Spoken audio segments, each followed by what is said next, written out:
Muy buenas noches, compañeros. El día de hoy venimos a presentarles nuestro tema de exposición.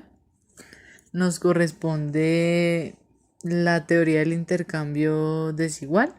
La ley de intercambio desigual como determinante del imperialismo. Bueno, entonces primero les voy a hablar sobre el autor que habla sobre esta teoría de intercambio. Es Iri Emanuel. Él nació el día 22 de junio de 1911 y falleció el día 14 de diciembre del 2001. Fue un economista marxista griego-francés que se hizo conocido en las décadas de 1960 y 1970 por su teoría de intercambio desigual. Por otra parte, no se sabe mucho sobre el paradero de Manuel en los años antes de mudarse a Francia. Él nació en Grecia, en la ciudad de Patras, hijo de Charalambos, Emanuel y Catina.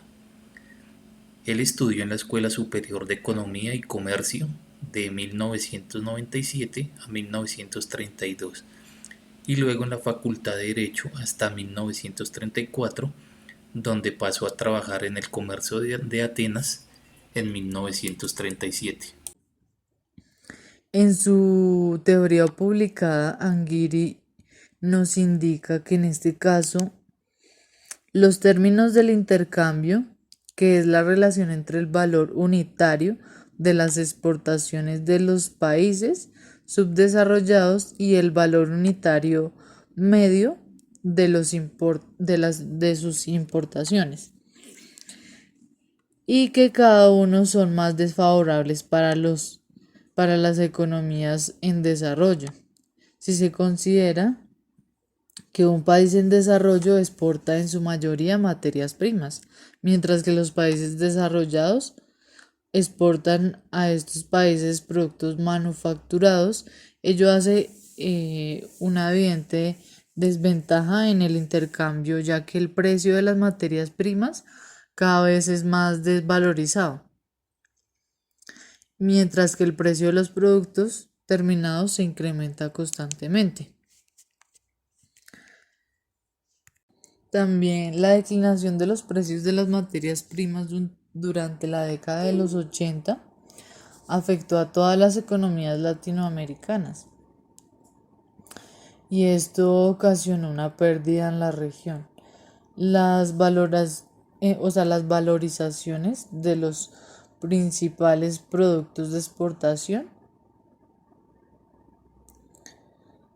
se devaluaron y se bajó el precio, mientras que las importaciones tenían un gran crecimiento. O sea, al hallarse obligados a vender más barato y en este caso comprar más caro y tener que tolerar este imprevisto aumento, aquí es donde surge el intercambio desigual, que normalmente se maneja para nombrar los desequilibrios comerciales que vive la nación. Por ejemplo, en este caso, un atraso, cuando son sometidos o también en los países que se encontraban en subdesarrollo. Por otro lado, el intercambio desigual y sus consecuencias se le llevó a la lucha antiimperialista cotidiana. Trata de combatir los efectos más visibles, por no decir más superficiales, de las contradicciones entre los países dependientes y los países imperialistas, tales como las intervenciones militares, jerarquías en la soberanía y asuntos internos de otros estados, formando conflictos entre los otros estados y haciendo manipulación mediática, hegemonía cultural. Por otro lado, el antiimperialismo, especialmente su versión occidental, olvida lo que Marx llamaba la base de la vida material, los mecanismos económicos de la época del imperialismo. Desgraciadamente, Marx no tuvo tiempo para acabar su obra maestra, a la que pensaba añadir un volumen adicional en el que trataría, entre otros asuntos, el tema del intercambio nacional.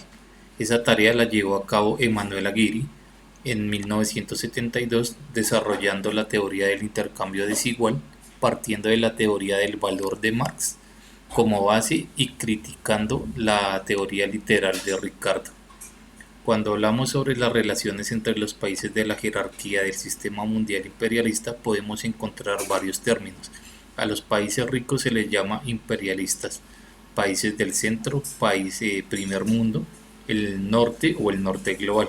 Mientras tanto, a los países pobres se les llama periféricos, dependientes, países en desarrollo, subdesarrollo, neocolonias, tercer mundo, el sur o el sur global, aunque cada término destaca una de las muchas características de estos países. En este caso, esta teoría de intercambio desigual habla sobre la base de la explotación del imperialismo que proviene del comercio de mercancías y servicios. También sobre ese proceso es relevante tener en cuenta la fijación de la tasa media de la ganancia del ordenamiento de los precios de producción de diversos como la unidad de capital. En pocas palabras, los precios de manera simultánea componen una unidad capital. En este caso acá les mostramos un gráfico. Y también Emmanuel en su teoría, donde él basado en su teoría su hipótesis saca dos casos, ¿sí? La primera es donde fija que las tasas de plusvalía son iguales y en cuanto a las composiciones orgánicas del capital es desigual entre los países, como la primera forma de no equivalencia, ¿sí? Entonces ahí les mostramos un gráfico. En la gráfica podemos observar que hay dos formas. La primera hace referencia a los salarios de las tasas de plusvalía, que son iguales, pero por ejemplo en cuanto a las técnicas de producción o la composición orgánica del capital cambian entre estos países. Por ejemplo, entre el país B, por ejemplo, podemos observar que tiene una técnica de producción mucho más avanzada que el país A, ¿sí? Entonces, esto influye mucho en la producción. Y ya en el segundo caso, ya la hipótesis nos habla en este caso, del país A y el B, manejan en este ejemplo las mismas técnicas de producción o la misma composición orgánica, pero tienen diferentes tasas de salarios, diferentes tasas de plusvalía y diferentes salarios. La teoría de intercambio desigual de Manuel fue parte de una explicación más completa de la economía capitalista de posguerra.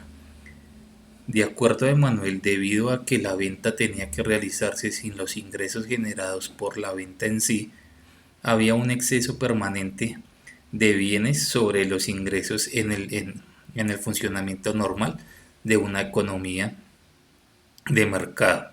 Esto obligó a la economía a funcionar por debajo de su máximo potencial y la hizo propensa a crisis como la que él mismo había experimentado durante la Gran Depresión.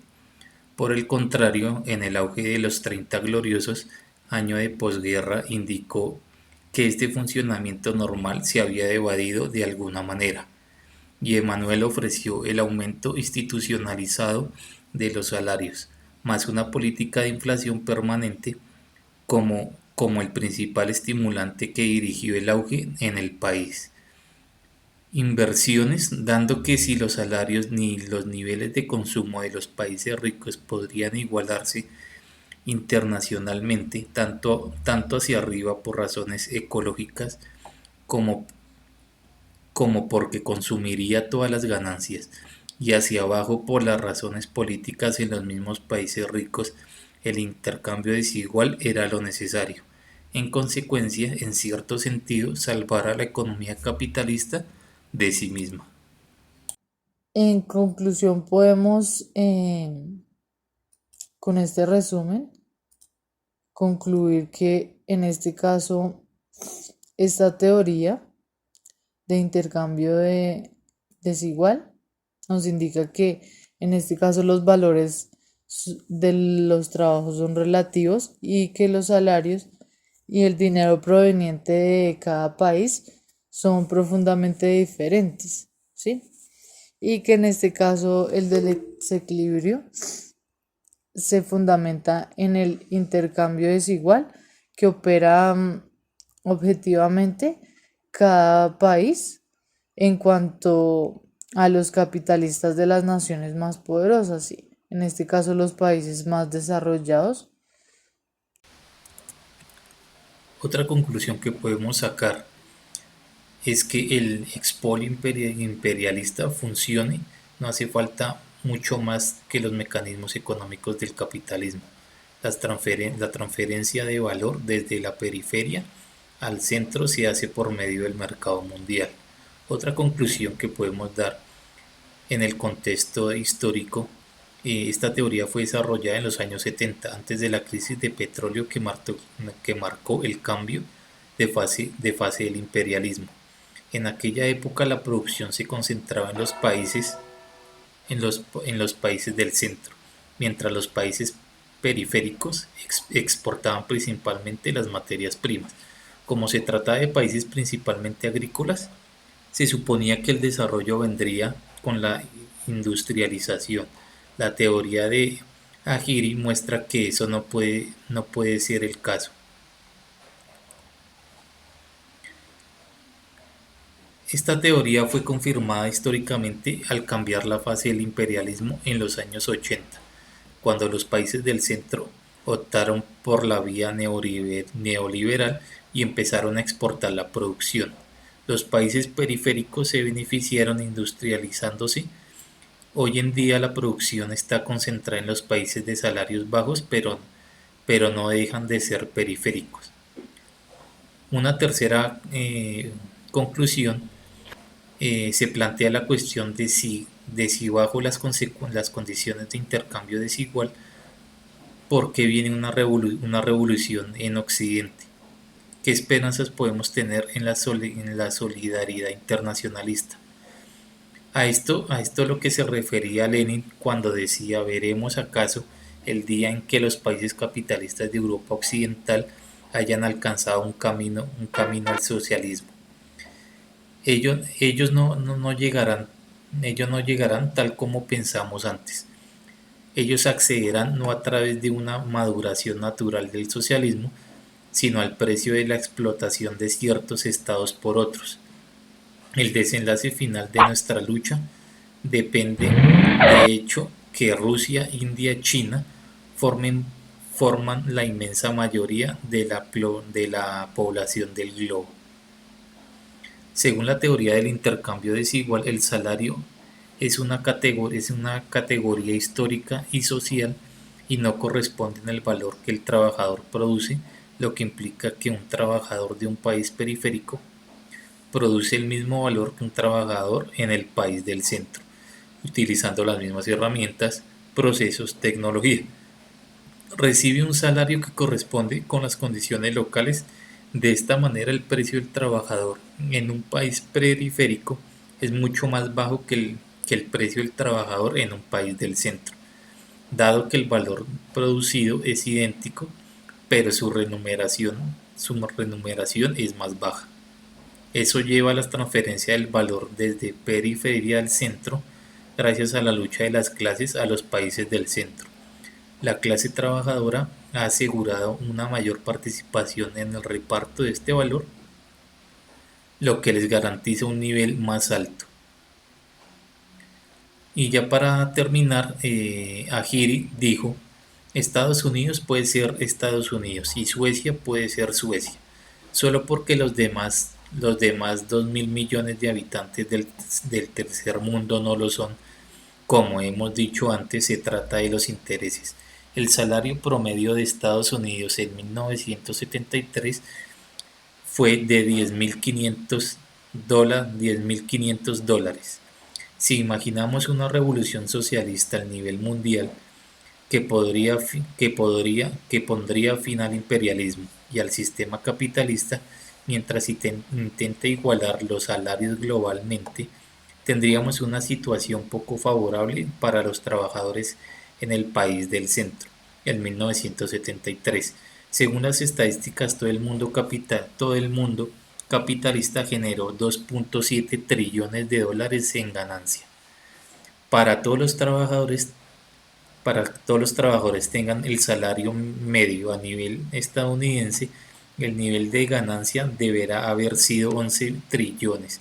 Esto significa que la hipotética revolución socialista, igualando salarios, causaría pérdidas por la clase trabajadora en los países del centro, ya que su salario bajaría a $2.500.